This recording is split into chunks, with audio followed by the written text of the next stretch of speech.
Cuidar de tus plantas puede ser una tarea muy fácil, siempre y cuando cuentes con todos los conocimientos necesarios para hacerlo. Así como a nosotros nos afectan los cambios de temperatura, a las plantas también. Por ejemplo, los climas muy calurosos pueden asfixiarlas provocando que sus hojas caigan, pero eso no significa que tengas que regarlas de más, porque empobreces la tierra y la haces susceptible a la aparición de enfermedades. Un exceso de humedad en las plantas suele manifestarse en forma de podredumbre, puntas marrones o manchas en las hojas, lo que puede provocar la aparición de enfermedades como el repilo, un hongo que produce manchas y lesiones en las hojas y otras partes de la planta. Por desgracia, su erradicación necesita de fumigación. El agua es vital para las plantas, ya que solamente a través de ella pueden absorber del suelo los nutrientes necesarios para poder vivir y estar sanas. Para ser más preciso sobre el riego, debes saber que cada planta necesita uno diferente tanto en cantidad de agua suministrada como en los periodos en que tiene que llevarse a cabo. De ahí que el riego pueda ser de 3 formas. Las plantas de riego abundante son aquellas que florecen, que tienen capullo o crecen constantemente desde la primavera al verano. Tienen hojas delicadas o muy grandes. En estas plantas, la tierra debe mantenerse húmeda siempre, sin permitir que llegue a secarse la superficie. Necesitan regarse de 3 o hasta 6 veces por semana en verano y una vez a la semana en invierno. La forma más efectiva para saber que este tipo de plantas necesita riego es tocar la parte superior de la tierra y comprobar que no esté seca. En caso contrario, debes regarla suficientemente por toda la superficie hasta ver que el agua sale abundantemente por los agujeros de la maceta. En caso de que haya un plato debajo de la maceta, necesitas esperar a que escurra todo el agua para tirarla y evitar que se pudra. Las plantas como las cactáceas, las suculentas o aquellas que almacenan nutrientes en sus raíces son de riego moderado. Necesitan agua suficiente para mojar la tierra, pero sin empaparla. Su riego debe ser de 2 a 3 veces por semana en verano y 1 semana y media en invierno. La mejor técnica para saber si este tipo de plantas requiere agua consiste en meter el dedo índice un par de centímetros en la tierra y comprobar su humedad. Si sale seco, tienes que regarla, pero no debe salir tanta agua por los orificios. De igual forma, si hay un plato, espera que se escurra para desechar el agua. Y finalmente los cactus y las plantas que descansan en invierno, como la columnea o la carpa dorada. Son plantas de poco riego. Deben dejarse secar por completo de la parte superior entre cada riego. Necesitan regarse una vez al mes en invierno y una vez a la semana en verano. La manera de comprobar que las plantas de poco riego necesitan agua es meter un palito de madera hasta atravesar una tercera parte de la tierra.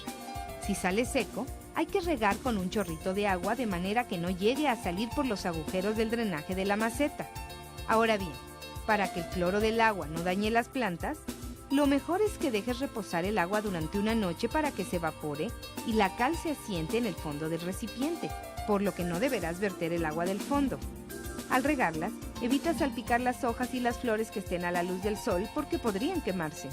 Otro de los factores a considerar para tener en perfectas condiciones una planta es el lugar donde se encuentre dependiendo de la cantidad de luz y sol que necesite. Se les llama plantas de sol a las que toleran los rayos del sol directo sin sufrir ninguna anomalía. Entre estas encontramos al geranio, la salia, el jazmín y los rosales, así como la mayoría de los frutales. Otro tipo de plantas que toleran el rayo del sol directo son aquellas cuyo tejido vegetal es carnoso y grueso. Entre las plantas de sombra se encuentran los arbustos, el helecho y la cuna de Moisés. Cuanto más claro y fino sea el tejido vegetal, mayor es su sensibilidad a las quemaduras solares, por lo que necesitan menos luz para vivir. También la posición de la habitación donde se encuentre la planta podrá determinar que una planta se desarrolle mejor o no. Una habitación que dé al norte recibe poco sol de manera directa. Aquí las plantas no deben colocarse a más de 2 metros de distancia de una ventana para que no le afecte la oscuridad. En una habitación que da al sur, regularmente hay mucha luz. Si se trata de una zona geográfica donde hace frío, es el lugar ideal para las plantas, pues es el más caluroso. De tratarse de una región calurosa, es necesario que tenga buena ventilación para elevar la humedad de la habitación. Cuando la habitación está orientada al este, el sol le da durante las mañanas y es un buen lugar para que las plantas se desarrollen. Finalmente, Si la habitación da al oeste, el sol le da hacia el final del día. En una zona cálida, esta es la ubicación idónea para las plantas porque se mantiene una temperatura regular durante todo el día. Aquí es importante aclarar que cuando se habla de que una planta es de sombra, no significa que no necesita del sol. Todas las plantas lo necesitan, pero en algunos casos no lo toleran directo. También es interesante saber que si una planta de interior recibe solo la luz blanca de un foco, este le ayudará a su crecimiento, sin importar que no la reciba del sol. La tierra es otro factor a considerar para que la planta crezca, pues la tierra también envejece y es necesario cambiarla. Una forma de saberlo es cuando la planta ya no florea.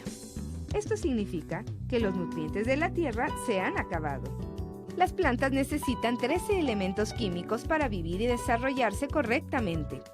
Todos estos elementos los toman del suelo a través de las raíces, pero en ocasiones la concentración de alguno de ellos disminuye o la planta no lo puede absorber. Cuando esto sucede, la carencia del nutriente se puede manifestar con la presencia de hojas amarillas. Una forma de evitar la falta de algún nutriente es comprando soluciones que ya cuentan con todos ellos y que se consiguen en las tiendas especializadas para jardinería. Otra forma de otorgarles sales minerales es vaciarles el agua de las verduras hervidas o las hojas que quedan al hacer un té. Conforme la planta va creciendo, va necesitando ser trasplantada en una maceta más grande. Si alguna de las siguientes circunstancias se cumplen, es momento de cambiar la planta a otra maceta. Las raíces crecen a través del orificio del drenaje. Los efectos del riego duran poco. La tierra tiene una costra en la superficie. O el volumen del follaje es tan grande que desestabiliza la maceta. Podarlas es otro de los hábitos fundamentales para la salud de las plantas con el fin de limpiarlas de hojas y flores marchitas. Además, estimula su crecimiento. En caso de ser necesario, se puede podar en cualquier época del año.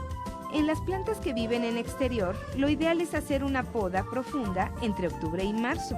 Cuanto más se pode, mayores brotes tendrá. En estos casos, la poda debe ir acompañada de un abono para fortalecerla y también de un riego abundante. Hay plantas que no se pueden podar, como aquellas que no tienen tallo, conocidas como acaúles. Tampoco la violeta africana, peperomia, las cactáceas, los helechos, las palmeras ni las orquídeas, a excepción de las que crecen sobre tallos largos. Aprender a convivir y cuidar de una planta es la oportunidad de acercarte un poco al origen de las cosas. Asómbrate de lo increíble que es ver salir un brote o florecer una planta. Adopta una planta y conviértela en parte de tu vida.